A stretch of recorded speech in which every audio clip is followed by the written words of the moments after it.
very pleasant good afternoon to you. Thanks for joining us here on News 5 at noon. Testimony continuing today in the murder trial of Megan Boswell, with prosecution continuing to call a series of witnesses to the stand. News 5's Kristen Kwan listening into that testimony, joining us live outside the courthouse with the latest of what we've seen there this morning. Kristen.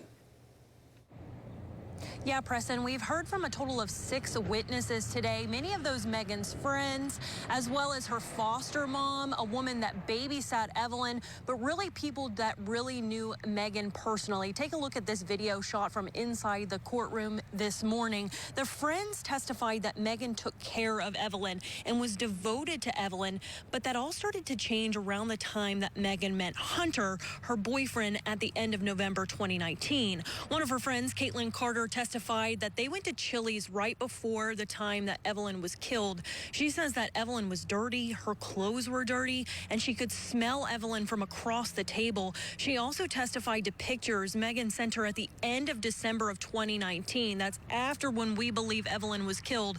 In those pictures, Carter says Megan was happy with her new boyfriend and they were going on trips together. Caitlin, is this one of the pictures you received from Megan Boswell? Was it via text? Yes, ma'am. Okay. And did she indicate that Evelyn was with her that day? No, ma'am. Did she send you any pictures of her with Evelyn that day? No, ma'am. And right now we're hearing from the mother of one of Megan's ex-boyfriends. It was pretty emotional in the courtroom as she went through pieces of evidence, a shirt that she made from Evelyn, as well as a blanket. Preston.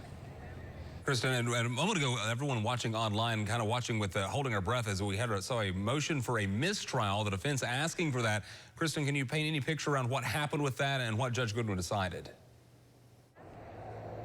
Yes. So throughout this entire trial, we've seen many text messages from Megan to other people. The text messages that we were looking at in the court were between Megan and that woman, Erica Stacy. She was Megan's ex-boyfriend's mother at the time.